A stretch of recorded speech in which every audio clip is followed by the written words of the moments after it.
আসসালামু আলাইকুম। যারা উমরা নিয়ে কাজ করছেন তারা এবার মারাত্মক সংকটের মধ্যে, একটা বিপদের মধ্যে দিনাতিপাত করছেন। তন্মধ্যে সবচেয়ে বড় সমস্যা হচ্ছে ভিসা জটিলতা। ইতিপূর্বে দেখা গিয়েছে যে হাজার হাজার ভিসা হয়েছে, রিজেকশন তেমন নাই বললেই চলে। আমরা গত বছর কয়েক হাজার উমরা ভিসা করেছি, দেখেছি যে সেখানে 2-3টা রিজেকশন আছে, তাও একেবারে রেয়ার ঘটনা। কিন্তু এবার প্রচুর পরিমাণ রিজেক্ট হচ্ছে।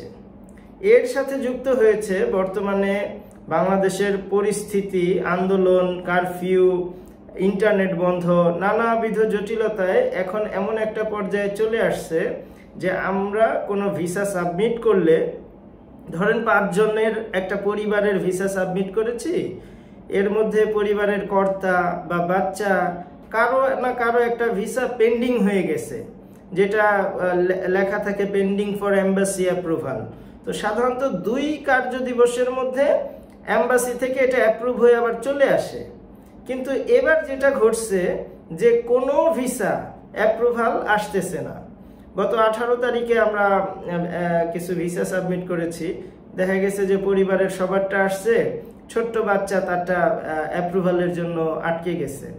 সপ্তাহখানেক আগেও একটা পরিবারের করেছি, সেখানেও সেম কেস, একটা বাচ্চার ভিসা পেন্ডিং ফর এম্বাসি অ্যাপ্রুভালের জন্য আটকে গেছে। তো এই ভিসাগুলো আর রিলিজ হচ্ছে না। এতে কি হচ্ছে যে ওই পুরো পরিবারের যাওয়াটা অনিশ্চয়তার মধ্যে পড়ে গেছে। তার মধ্যে খরচ সাশ্রয়ের জন্য আমরা যেটা করি যে সবসময় মাসখানেক আগে বা 20 দিন 30 দিন 1.5 মাস আগে টিকিটটা কিনে রাখি, কিছুটা কমে সাশ্রয়ী মূল্যে পাওয়ার জন্য। তো এবার টিকিট কিনে হয়েছে আরেক বিপদ, ভিসা হচ্ছে না। ভিসা না হলে এই যাত্রীটা ফ্লাই করতে পারবে না। এখন 5 জনের একটা পরিবার যদি সে 5 লাখ টাকার টিকিট কিনে রাখে, আর যদি সে যথাসময়ে পরিবারের একজনের ভিসাও না পায়, তাহলে কিন্তু এই মানে 5-6 লাখ টাকা তার ড্যামারেজের মধ্যে পড়ে যাচ্ছে। তো টিকিটের মধ্যে আবার 2টা ক্যাটাগরি আছে, নন রিফান্ডেবল, রিফান্ডেবল। রিফান্ডেবলের না হয় কিছু ফেরত পাওয়া যায় কিংবা চেঞ্জ করা যায় একটা জরিমানা দিয়ে। তারপরে এটাও নির্ভর করে এয়ারলাইন্সের উপরে, কি পরিমাণ জরিমানা আছে না আছে, ভিন্ন বিষয়। কিন্তু মানুষ কমের জন্য অধিকাংশ আমরা যেটা করে যে গ্রুপ টিকিট বা নন রিফান্ডেবল টিকিটগুলো ক্রয় করা হয় একটু সাশ্রয়ের জন্য।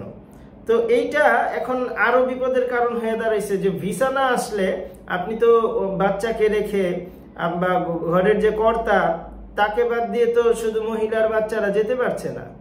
তখন তার এই টিকিটের টাকা, ভিসার টাকা সবই লস।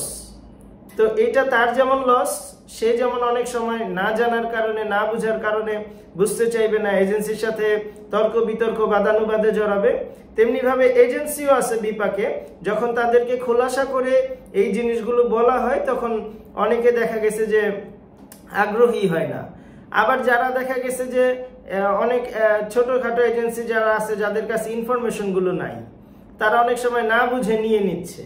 পরে দেখা গেছে এই ধরনের একটা জটিলতা আসার পরে সে আর বুঝতেছে না কি করবে। যাত্রী তো তাকে ফোর্স করতেছে, আপনি ভিসা দেন না কেন, আপনি তো লোক ভালো না, আপনার তো এজেন্সি খারাপ। বাস্তবে না এজেন্সির দোষ না অন্য কারো দোষ, এখানে রাষ্ট্রীয় একটা সমস্যা চলমান, যার কারণে যারা এম্বাসিগুলো আছে তারা তাদের কার্যক্রম ধীম গতিতে চলতেছে, ফ্রিজ করে রাখছে সবকিছু। কোনো ভিসা রিলিজ হচ্ছে না। একবার যদি এম্বাসির অ্যাপ্রুভালের জন্য পেন্ডিং হচ্ছে, ভিসা রিলিজ হচ্ছে না। তারপরে রিজেকশনের ঝুঁকি আছে। গত বছর আমরা দেখেছি যে কয়েক হাজার ভিসা করেছি, এর মধ্যে সামান্য 2-3টা ভিসা রিজেক্ট হয়েছে, যেটাকে একেবারে না হওয়ার মতোই বলা চলে। কিন্তু এবার প্রতি 100টা ভিসার মধ্যে 5-6টা রিজেকশন চলে আসতেছে। নন রিফান্ডেবল, এই যে ভিসা আপনি সাবমিট করতেছি আমরা পেমেন্ট দিয়ে, তো এই ভিসা যদি রিজেক্ট হয় পেমেন্ট কিন্তু চলে গেছে, নন রিফান্ডেবল। তাকে আবার সেম পেমেন্ট দিয়ে আবার ভিসার জন্য অ্যাপ্লাই করতে হচ্ছে। তাহলে এই যে এত বড় একটা ক্ষতি, তার মধ্যে রাষ্ট্রীয় সমস্যার কারণে এম্বাসিগুলো তাদের কার্যক্রম সীমিত করে ফেলছে, অলমোস্ট গুটায় ফেলছে, ভিসা রিলিজ হচ্ছে না। তো মানুষ লক্ষ লক্ষ টাকার ড্যামারেজের মধ্যে পড়ে যাচ্ছে। তো এই যে জটিলতা, এটা একজন যাত্রী হিসেবে আপনার জানা জরুরি যে এই ঝুঁকিগুলো আমার আছে, এবং এজেন্সি হিসেবেও আপনার দায়িত্ব যাত্রীকে জানিয়ে দেয়া। কারণ অনেক সময় অনেকে না জানার কারণে যাত্রীর মাইন্ডসেট হয়ে আছে যে এগুলো তো ভিসা হইলে টাকা দিব, না হইলে আবার কিসের টাকা, অথবা বিমানের টিকিট আমি করে ফেলছি তোমার থেকে, তুমি যা বুঝার বুঝবা, আমি কেন বুঝতে যাব। কিন্তু আসলে তো একটা এজেন্সি যাত্রীর জন্য সবকিছু ক্রয় করে, যাত্রীর অনুমোদন পেলেই সে সামনে আগায়। তো এজেন্সির দায়িত্ব হচ্ছে যাত্রীকে এই ক্ষতির দিকগুলো তুলে ধরা, যে এই ধরনের পরিস্থিতি চলমান, ভিসা টিকিট এই যাবতীয় জিনিসের দায়ভার মানে আপনারটা আপনাকেই বহন করতে হবে। কারণ আমাদের কাজ হচ্ছে আপনার টিকিটটা করে দেয়া, ভিসাটা সাবমিট করে দেয়া। ভিসাটা এম্বাসি দিচ্ছে, কোনো এজেন্সি দিচ্ছে না। মাথা থেকে এটা ঝেড়ে ফেলা দরকার যে এজেন্সি কখনো ভিসা দেয় না, ভিসা দেয় এম্বাসি। কোনো কারণে যদি এম্বাসি না দেয় সেই দায়ভার কিন্তু এজেন্সির না, কিন্তু এজেন্সির কাজ হচ্ছে যাত্রীকে বুঝিয়ে বলা যে এই এই জিনিসগুলো আছে। সিম্পল, আপনারা যারা ইন্ডিয়া ভিজিট করেছেন তারা দেখেছেন যে আপনারা এত কষ্ট করে একটা শিডিউল নিয়ে দীর্ঘ সময় নিয়ে কাগজপত্র ডকুমেন্ট জমা দিলেন, 2 বার আইভ্যাকে গেলেন আসলেন, এরপর দেখলেন যে ভিসা পান নাই। কেউ কি কখনো এই কথা বলতে পারছেন যে আমাকে ভিসা কেন দিল না? বা আইভ্যাকে কাউকে জিজ্ঞাসা করলে কেউ কখনো জবাব দিয়েছে আপনাকে এই কারণে ভিসা দেয় নাই? সহজ একটা উত্তর দিয়ে দেয়, এম্বাসি জানে। অর্থাৎ ভিসা আপনাকে এম্বাসি দেয়, এম্বাসি এর ভালো মন্দ জানে আপনি ভিসা কেন পান নাই। ঠিক তেমনি ভাবে সৌদির ক্ষেত্রেও সেম ইস্যু, অন্যান্য দেশের ক্ষেত্রেও সেম ইস্যু, ভিসা এম্বাসি দিচ্ছে। তো এম্বাসি যখন দিচ্ছে তো তারাই জানে এর মূল রিজন, তারা কারণ দর্শায় না। সেনজেন ভিসাগুলোতে আমরা দেখেছি তারা কারণ দর্শায় দেয়, একটা লেটার দিয়ে দেয়, তারা বলে দেয় যে তুমি হয়তো ওখানে থেকে যাবা, পালাই যাবা, ঠিক টাইমে আসবা না, তোমাকে সন্দেহজনক মনে হচ্ছে, এই জন্য তোমাকে ভিসা দিচ্ছি না। বাট উমরার ক্ষেত্রে, ইন্ডিয়ান ভিসার ক্ষেত্রে, থাই ভিসার ক্ষেত্রে এরকম বেশ কিছু ভিসা আছে যারা এই ধরনের কোনো জবাবদিহিতা নাই। তো যদি না থাকে তখন এটা জানবে কিভাবে? মানুষ বারবার প্রশ্ন করে, যেই জিনিস আমি জানি না আমি আপনাকে কিভাবে জানাবো? এম্বাসির মনের খবর তো আমার জানার সুযোগ নাই।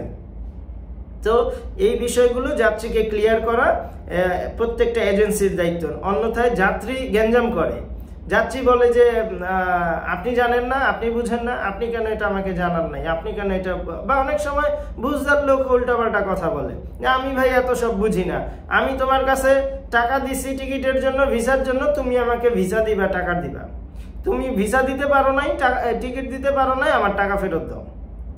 তো এখন যদি নন রিফান্ডেবল টিকিট হয় সে কিভাবে ফেরত দেবে? ভিসা যদি রিজেক্ট হয় সে কিভাবে ফেরত দেবে? ভিসা যদি এম্বাসির অ্যাপ্রুভালের জন্য পেন্ডিং থাকে, তার দাদার ক্ষমতা আছে, সে ভিসা দিবে, কারণ এটা তো তার হাতে না। তো এই জিনিসগুলো যাত্রী এবং এজেন্সি দুইজনের সমন্বয় এবং এই ইনফরমেশনগুলো একে অপরের সাথে শেয়ার করা খুব জরুরি। এরপরে রাজি হয়ে কোনো যাত্রী আসলে ভালো, না আসলে দরকার নেই। কারণ আপনি নয়তো 2 টাকা কামাইতে গিয়ে 2 লাখ টাকার জরিমানা গুনতে হবে, আপনার ভোগান্তির সৃষ্টি হবে। এবং বিশেষ করে যারা নতুন ব্যবসায়ী আছেন তারা কিন্তু এই বিষয়ে খুব এবার বেশ বিপাকে পড়ে গেছেন। আমাদের পরিচিত চেনা জানা একজন মানুষ নতুন এই কাজগুলো করতেছে, সে এই জটিলতাগুলো জানে না। আমরা বলেছি, কিন্তু বলার পরেও সে তার মধ্যে এমন একটা চেতনা যে আল্লাহ ভরসা ভাই, কোনো সমস্যা নেই। হ্যাঁ, এখন এই যে ভিসা আটকে গেছে, এখন প্রতিদিন ফোন দেয়, প্রতিদিন জিজ্ঞাসা করে ভাই আপডেট কি, এই কি সেই কি, এবং সে বোকার মতো অন্যদের যে ভিসাগুলো হয়ে গেছে এগুলো দিয়ে দেন, টিকিটগুলো দিয়ে দেন, বলেন যে এই সমস্যা আছে, সে ভাবছে যে সব একবারে দিবে, সে ইনফরমেশনটা আর যাত্রীর সাথে শেয়ার করে নাই। এখন তো যাত্রীও বুঝতে চায় না। তার মধ্যে যাত্রী যদি হয় একটু কম বুঝের বা এই ট্রাভেল রিলেটেড ব্যাপারে তার কোনো ধারণা না থাকে, তাহলে তো সোনায় সোহাগা।